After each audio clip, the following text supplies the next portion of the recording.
Здравствуйте! Вы смотрите программу «Актуальное интервью». В Якутии этот год объявлен годом здоровья. Как реализуется указ главы региона о стратегических направлениях укрепления общественного здоровья и развития системы здравоохранения в Республике Саха-Якутия, поговорим сегодня с экспертом, доцентом Высшей школы экономики Михаилом Югаем.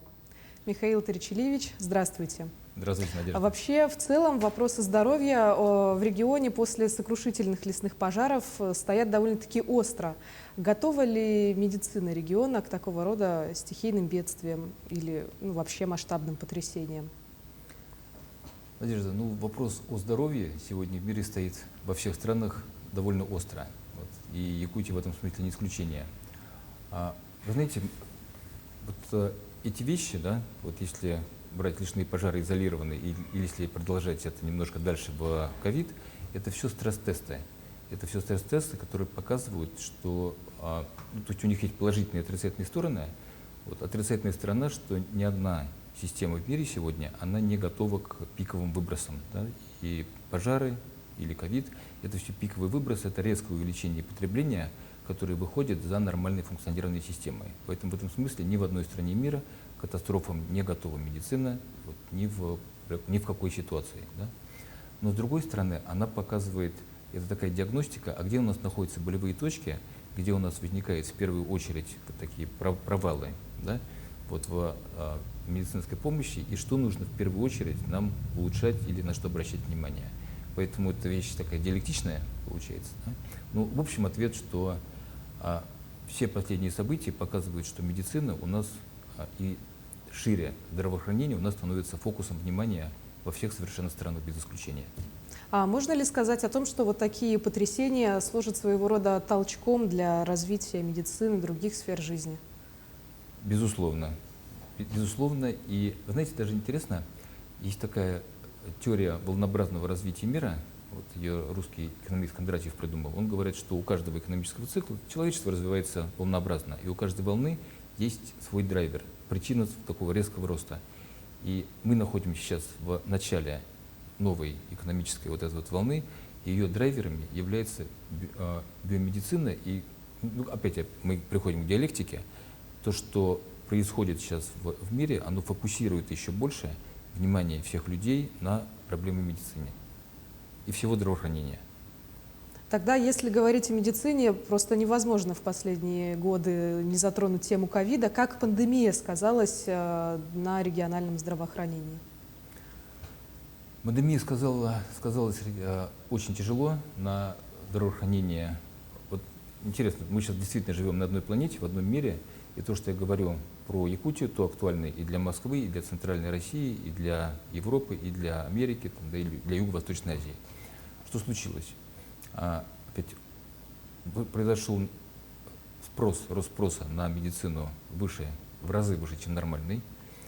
Соответственно, медицина не имела ни инфраструктурных возможностей, в виде площадей, в виде госпиталей, ни кадровых в виде врачей, ни финансовых, то есть бюджет планируется же ровно, ни финансовых, ни, что очень важно, энергетических, потому что врачи — это же люди, и в первую очередь с пациентами встречаются люди.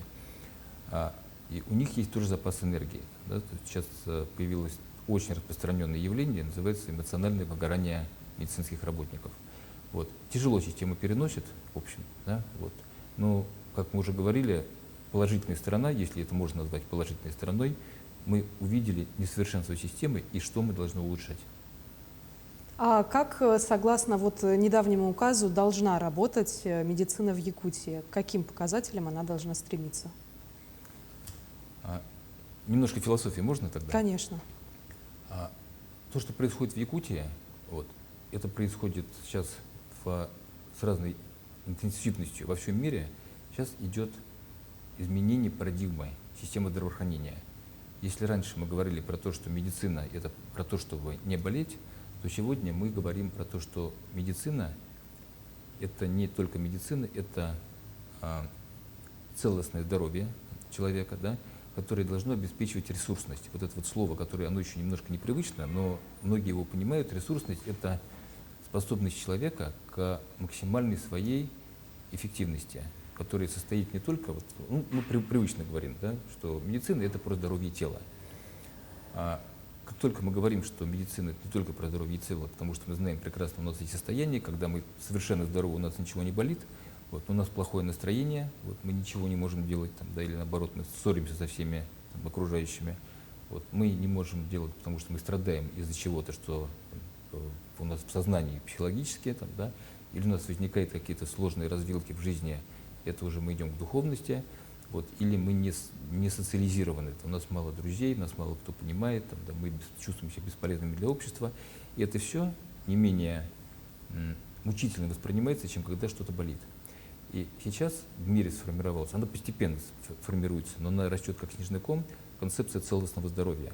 Когда мы говорим, что если мы воздействуем на все элементы вот этого максимальной ресурсности человека, то человек и физически он тоже болеет меньше. Вот. И вот это вот тот путь развития, которым сейчас Якутия хочет пойти, да, причем она среди немногих в России пока.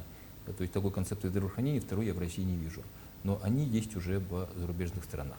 Вот. У нас самая, наверное, такая креативная в этом смысле Северная Европа, там, да, то есть Дания, Швеция, они идут по модели вот этого целостного здоровья.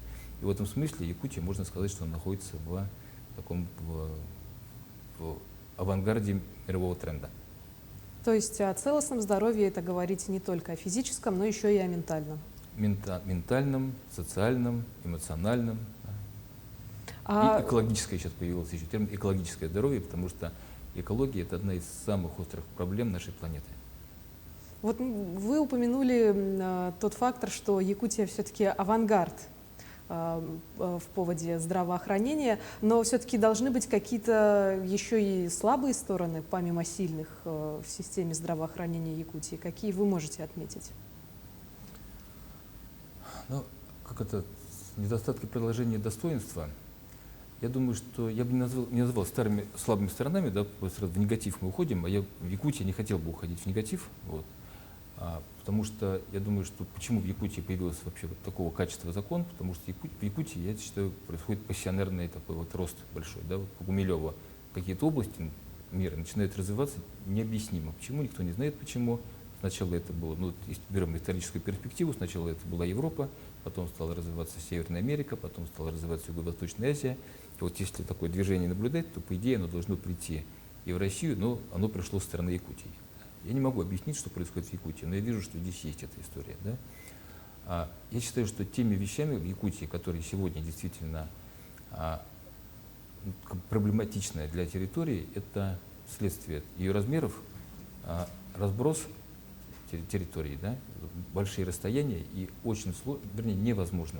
Ни одна экономика мира не смогла бы обеспечить равную доступность сегодняшнего современного уровня медицинской помощи для огромной территории с отдаленными населенными пунктами. Поэтому мы опять же возвращаемся, да, нет, я не вижу другого пути решения этой проблемы, кроме как научить людей самим управлять своим здоровьем и своим состоянием. Получается, здесь на выручку придет очень хорошее выражение. Положительный пример должен быть заразительным. Да, это положительно. Но давайте тоже опять переформулируем. Мы заразительно немножко мы в опять медицину уходим, негативные коннотации там, да. Я думаю, что это уже не то, что должно быть, это уже произошло. В Якутии сформировалась мода на то, чтобы быть здоровым, чтобы иметь красивое тело. Вот я сейчас чуть чаще и чаще среди молодежи слышу, там, да, чтобы иметь здоровый ум и здоровую психику. Очень большой спрос. Я вот много встречался сейчас в свой приезд. Я вижу очень большой спрос на психологию. Да? Но на психологию не как на коррекцию каких-то недостатков, а как на развитие. И это очень здорово. Ну, действительно, в последнее время не только в Якутии, но и по всему миру пошла такая тенденция, что теперь не стыдно говорить о своих проблемах, и лучше лишний раз за помощью обратиться к специалисту, а не ждать того острого момента, пока не заболит. Это есть, да, это есть. Но это, опять, очень здорово, что это уходит из области медицины, чистой медицины, да, потому что медицина у нас сразу ассоциативно связывается с больницей. В больнице происходит от слова боль, там, да, и сразу мы уходим в какой-то такой немножко такой болезненный, там, да, болезненную сферу. Вот. А здесь мы говорим про формирование моды. Действительно, это мода, это обычаи, это сейчас стало модно. Вот. А мода это все-таки вот про жизнь, про энергию, там, да, вот, про какой-то позитив. Хорошо, тогда мы вернемся не только к закону, но и к мероприятиям Года здоровья. Вот проходят они по 4 блокам. Это «Здоровый якутянин, здоровая Якутия», «Качество среды проживания», «Проактивное общество» и «Медицина и генетика». Какой из них, какой блок наиболее эффективно реализуется? Вы знаете, это очень интересная история. Тоже, то, что подтверждает гипотезу о том, что в Якутии вот растет эта мода там, да, на то, чтобы быть здоровым и ресурсным, мы начали работу 2 месяца назад. Первая стратегическая сессия по реализации указа проходила в начале июня. Я приехал через 2 месяца, и я увидел, что, я не скажу сформировано, там, да, они сами выросли там, да, вот из общества, из там, профильных целевых организаций. Выросло больше 40 проектов, именно направленных на укрепление здоровья, там, да, и развитие медицины и здравоохранения. И из 40 проектов 25 возникло в сфере именно управления здоровьем. Поэтому это же не то, что там кто-то регулирует, там, да, оно так стихийно происходит. Это говорит о том, что общество, оно на самом деле на этом оно уже сконцентрировано. Вот. На втором месте медицина. Вот. Сейчас мы начали 2 очень интересных проекта. Первое — в Национальном центре медицины проект по управлению качеством и безопасностью медицинской помощи.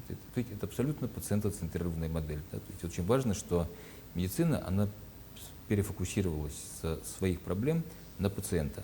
Да? И второй проект тоже очень интересный, он начат в республиканском онкологическом диспансере. Диспансер включен в европейскую программу Horizon Europe, в которой участвуют 14 разных центров, в том числе из России только 2, только Якутия и Москва. Этот проект направлен на то, что 14 центров будут обмениваться своим опытом, да, и стремиться к построению пациент-центрированной модели. 3-летний проект, он довольно долгий. Это вовлекает Якутию вообще в такое широкое международное сотрудничество. И потом дает возможность, такой, во-первых, это широкий обмен, да, то есть дружба же она надолго бывает, вот такая сеть. И второе, Якутия может стать методическим центром по распространению этой практики на весь Дальневосточный федеральный округ. Ну, это такие минимальные проекты. Сейчас идут проекты в области информатизации. К примеру, вот сейчас уже реализован проект по облегчению.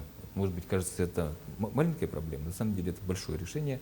Сейчас стало гораздо легче получить справки в поликлинике детям при поступлении в детский сад, школу. Вот. Это большая проблема, потому что поликлиника загружена этими справками на 80% иногда, да, особенно в сезон. Вместо того, чтобы лечить людей, она выдавала справки. Да. Этот процесс намного сейчас стал, за счет автоматизации и информационных решений, он стал легким, быстрым и не дает такой загрузки. Вот эти вещи уже происходят. И потом еще очень мне понравилось то, что происходит.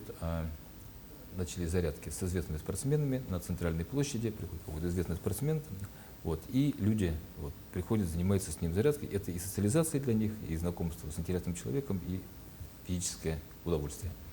Но, во всяком случае, беречь свое здоровье надо ежедневно, и это ни для кого не секрет. Михаил Таричелевич, огромное спасибо, что пришли к нам, и благодарим вас за такую интересную беседу. Напомню, вы смотрели актуальное интервью. Берегите себя и оставайтесь с нами. До встречи.